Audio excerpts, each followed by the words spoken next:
प्यारे पिता परमेश्वर, ये अच्छे से समय के लिए हम धन्यवाद करते हैं प्रभु।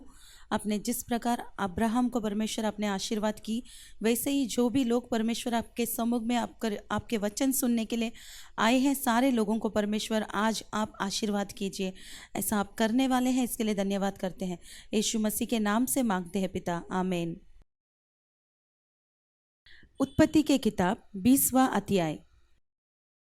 फिर अब्राहम वहां से निकलकर दक्षिण देश में आकर कादेश और सूर के बीच में ठहरा और गरार में रहने लगा। और अब्राहम ने अपनी पत्नी सारा के विषय में कहा, वह मेरी बहन है। इसलिए गरार के राजा अबीमेलेक ने दूध बेचकर सारा को बुलवा लिया। रात को परमेश्वर ने स्वप्न में अबीमेलेक के पास आकर कहा, सुन, जिस स्त्री को तूने रख लिया है उसके कारण तू मर जाएगा, क्योंकि वह सुहागिन है। परंतु अबीमेलेक उसके पास न गया था। इसलिए उसने कहा, हे प्रभु, क्या तू निर्दोष जाति का भी घात करेगा? क्या उसी ने स्वयं मुझसे नहीं कहा, वह मेरी बहन है? और उस स्त्री ने भी आप कहा, वह मेरा भाई है। मैंने तो अपने मन की कराई और अपने व्यवहार की सच्चाई से यह काम किया। परमेश्वर ने उससे स्वप्न में कहा, हाँ, मैं भी जानता हूँ कि अपने मन की कराई से तूने यह काम किया है, और मैंने तुझे रोक भी रखा कि तू मेरे विरुद्ध पाप न करे। इसी कारण मैंने तुझको उसे छूने नहीं दिया। इसलिए अब उस पुरुष की पत्नी को उसे लौटा दे, क्योंकि वह नबी है और तेरे लिए प्रार्थना करेगा और तू जीता रहेगा। पर यदि तू उसको न लौटाए तो जान रख कि तू और तेरे जितने लोग हैं सब निश्चय मर जाएंगे। सवेरे अबीमेलेक ने तड़के उठकर अपनी सब कर्मचारियों को बुलवाकर ये सब बातें सुनाई, और वे लोग बहुत डर गए। तब अबीमेलेक ने अब्राम को बुलवाकर कहा, तूने हमारे साथ यह क्या किया है? मैंने तेरे क्या बिगाड़ा था कि तूने मेरे और मेरे राज्य के ऊपर ऐसा बड़ा पाप डाल दिया था है? तूने मेरे साथ वह काम किया है जो उचित न था। फिर अबीमेलेक ने अब्राम से पूछा, तूने क्या समझकर ऐसा काम किया? अब्राम ने कहा, मैंने यह सोचा था कि इस स्थान में परमेश्वर का कुछ भी भय न होगा, इसलिए ये लोग मेरी पत्नी के कारण मुझे घात करेंगे। इसके अतिरिक्त सचमुच वह मेरी बहन है। वह मेरे पिता की बेटी तो है, पर मेरी माता की बेटी नहीं। फिर वह मेरी पत्नी हो गई। और ऐसा हुआ कि जब परमेश्वर ने मुझे अपने पिता का घर छोड़कर निकलने की आज्ञा दी, तब मैंने उससे कहा, इतनी कृपा तुझे मुझ पर करनी होगी कि हम दोनों जहाँ जहाँ जाए वहाँ वहाँ तू मेरे विषय में कहना कि यह मेरा भाई है। तब अबीमेलेक ने भेड़ बकरी, गाय बैल और दास दासियां लेकर अब्राम को दी, और उसकी पत्नी सारा को भी उसे लौटा दिया। और अबीमेलेक ने कहा, देख, मेरा देश तेरे सामने है, जहाँ तुझे बाए वहाँ रह। सारा से उसने कहा, देख, मैंने तेरे भाई को रुपए के 1000 टुकड़े दिए हैं। देख, तेरे सारे संगियों के सामने वही तेरी आंखों का पर्दा बनेगा, और सबों के सामने तू ठीक होगी। तब अब्राम ने यहोवा से प्रार्थना की, और यहोवा ने अबीमेलेक और उसकी पत्नी और दासियों को चंगा किया, और वे जनने लगी, क्योंकि यहोवा ने अब्राहम की पत्नी सारा के कारण अबीमेलेक के घर की सब स्त्रियों की कोकों को पूरी रीति से बंद कर दिया था। मत्ती के किताब 9वां अध्याय। फिर वह नाव पर चढ़कर पार गया और अपने नगर में आया, और देखो, कई लोग लकवा के एक रोगी को खाट पर रखकर उसके पास लाए। यीशु ने उनका विश्वास देखकर उस लकवे के रोगी से कहा, हे पुत्र, ढाढ़स बांध, तेरे पाप क्षमा हुए। इस पर कई शास्त्रियों ने सोचा, यह तो परमेश्वर की निंदा करता है। यीशु ने उनके मन की बातें जानकर कहा, तुम लोग अपने अपने मन में बुरा विचार क्यों कर रहे हो? सहज क्या है यह कहना, तेरे पाप क्षमा हुए, यह कहना, उठ और चल फिर। परंतु इसलिए कि तुम जान लो कि मनुष्य के पुत्र को पृथ्वी पर पाप क्षमा करने का अधिकार है। तब उसने लकवे के रोगी से कहा, उठ, अपनी काट उठा और अपने घर चला जा। वह उठकर अपने घर चला गया। लोग यह देखकर डर गए और परमेश्वर की महिमा करने लगे, जिससे मनुष्यों को ऐसा अधिकार दिया है। वहां से आगे बढ़कर यीशु ने मत्ती नामक एक मनुष्य को महसूल की चौकी पर बैठे देखा और उससे कहा, मेरे पीछे हो लो। वह उठकर उसके पीछे हो लिया। जब वह घर में भोजन करने के लिए बैठा तो बहुत से महसूल लेने वाले और पापी आकर यीशु और उसके चेलों के साथ खाने बैठे। यह देखकर फरीसियों ने उसके चेलों से कहा, तुम्हारा गुरु महसूल लेने वालों और पापियों के साथ क्यों खाता है? यह सुनकर यीशु ने उनसे कहा, वैद्य भले चंगे के लिए नहीं परंतु बीमारों के लिए आवश्यक है। इसलिए तुम जाकर इसका अर्थ सीख लो। मैं बलिदान नहीं परंतु दया चाहता हूँ, क्योंकि मैं धर्मियों को नहीं परंतु पापियों को बुलाने आया हूँ। तब यूहन्ना के चेलों ने उसके पास आकर कहा, क्या कारण है कि हम और फरीसी इतना उपवास करते हैं पर तेरे चेले उपवास नहीं करते? यीशु ने उनसे कहा, क्या बराती जब तक दुल्हा उनके साथ है शोक कर सकते हैं?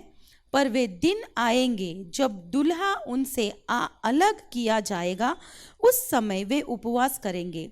कोरे कपड़े का पैबंद पुराने वस्त्र पर कोई नहीं लगता, क्योंकि वह पैबंद उस वस्त्र से कुछ और खींच लेता है और वह अधिक फट जाता है। और लोग नया दाखरस पुरानी मशकों में नहीं भरते हैं, क्योंकि ऐसा करने से मशकें फट जाती है और दाखरस बह जाता है और मशकें नष्ट हो जाती हैं। परंतु नया दाखरस नई मशकों में भरते हैं और वे दोनों बचे रहते हैं। वह उनसे ये बातें कह ही रहा था कि देखो, एक सरदार ने आकर उसे प्रणाम किया और कहा, मेरी पुत्री अभी मरी है, परंतु चलकर अपना हाथ उस पर रख तो वह जीवित हो जाएगी। यीशु उठकर अपने चेले समेत उसके पीछे हो लिए। और देखो, एक स्त्री ने जिसको 12 वर्ष से लहू बहने का रोग था, पीछे से आकर उसके वस्त्र के आंचल को छू लिया, क्योंकि वह अपने मन में कहती थी, यदि मैं उसके वस्त्र ही को छू लूंगी तो चंगी हो जाऊंगी। यीशु ने फिरकर उसे देखा और कहा, पुत्री, ढाढ़स बांध, तेरे विश्वास ने तुझे चंगा किया है। अतः वह स्त्री उसी घड़ी चंगी हो गई। जब यीशु उस सरदार के घर में पहुंचा और बांसुरी बजाने वालों और भीड़ को हुल्लड़ मचाते देखा, तब कहा, हट जाओ, लड़की मरी नहीं पर सोती है। इस पर वे उसकी हंसी करने लगे। परंतु जब भीड़ निकाल दी गई तो उसने भीतर जाकर लड़की का हाथ पकड़ा और वह जी उठी, और इस बात की चर्चा उस सारे देश में फैल गई। जब यीशु वहां से आगे बढ़ा तो 2 अंधे उसके पीछे यह पुकारते हुए चले, हे दाऊद की संतान, हम पर दया कर। जब वह घर में पहुंचा तो वे अंधे उसके पाए आए और यीशु ने उनसे कहा, क्या तुम्हें विश्वास है कि मैं यह कर सकता हूँ? उन्होंने उससे कहा, हाँ प्रभु। तब उसने उनकी आंखें छूकर कहा, तुम्हारे विश्वास के अनुसार तुम्हारे लिए हो। और उनकी आंखें खुल गई। यीशु ने उन्हें चिताकर कहा, सावधान, कोई इस बात को न जाने। पर उन्होंने निकलकर सारे देश में उसका यश फैला दिया। जब वे बाहर जा रहे थे तो देखो, लोग एक गूंगे को जिसमें दुष्ट आत्मा थी उसके पास लाए, और जब दुष्ट आत्मा निकाल दी गई तो गूंगा बोलने लगा।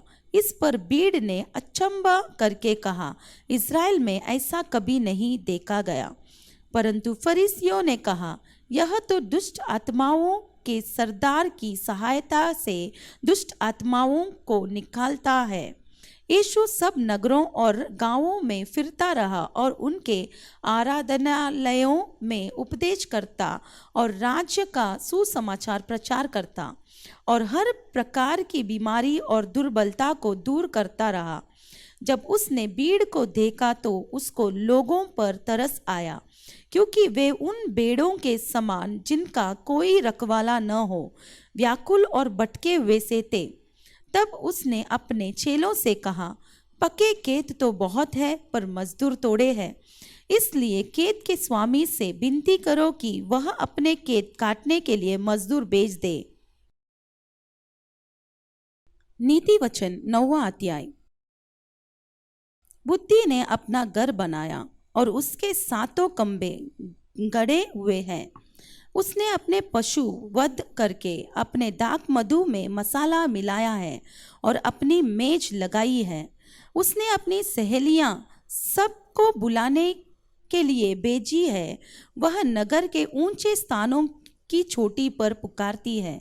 जो कोई बोला है वह मुड़कर यही आए, और जो निर्बुद्धि है उससे वह कहती है, आओ मेरी रोटी खाओ और मेरे मसाला मिलाए हुए दाख मधु को पियो।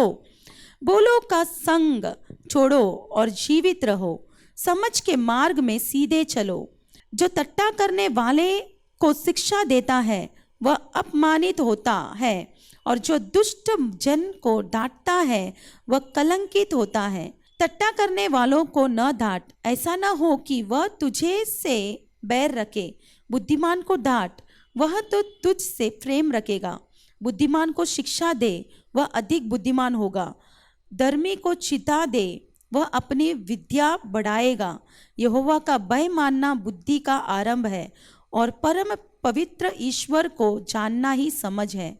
मेरे द्वारा तो तेरी आयु बढ़ेगी और तेरे जीवन के वर्ष अधिक होंगे। यदि तू बुद्धिमान हो तो बुद्धि का फल तू ही भोगेगा, और यदि मुंह ठट्टा करे तो दंड केवल मुंह ही भोगेगा।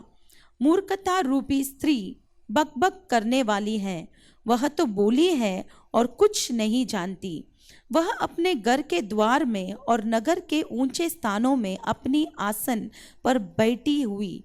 जो बटोही अपना अपना मार्ग पकड़े हुए सीधे चले जाते हैं, उनको यह कह कहकर पुकारती है, जो कोई बोला है वह मुड़कर यही आए।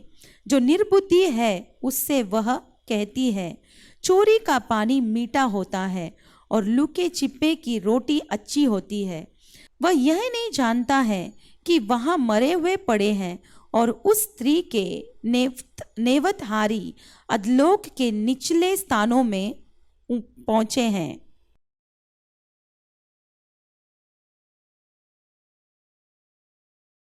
प्यारे पिता परमेश्वर, ये अच्छे से समय के लिए हम धन्यवाद करते हैं। आज भी परमेश्वर आपके वचन को परमेश्वर हमें परमेश्वर रीड करने के लिए आपने मदद की है, इसके लिए परमेश्वर आपको धन्यवाद करते हैं। जिस प्रकार हमने नीति वचन में परमेश्वर हमने वाचन की थी कि परमेश्वर बुद्धि को हमें ढूंढना चाहिए, वैसा ही सारे लोग बुद्धि ढूंढकर परमेश्वर आपके सम्मुख में आपके वचन को पढ़ने के लिए आए हैं। परमेश्वर सारे लोगों को आज आपने बुद्धि से परमेश्वर ज्ञान से आपने भर दी है, इसके लिए धन्यवाद करते हैं। यीशु मसीह के नाम से मांगते हैं पिता, आमीन।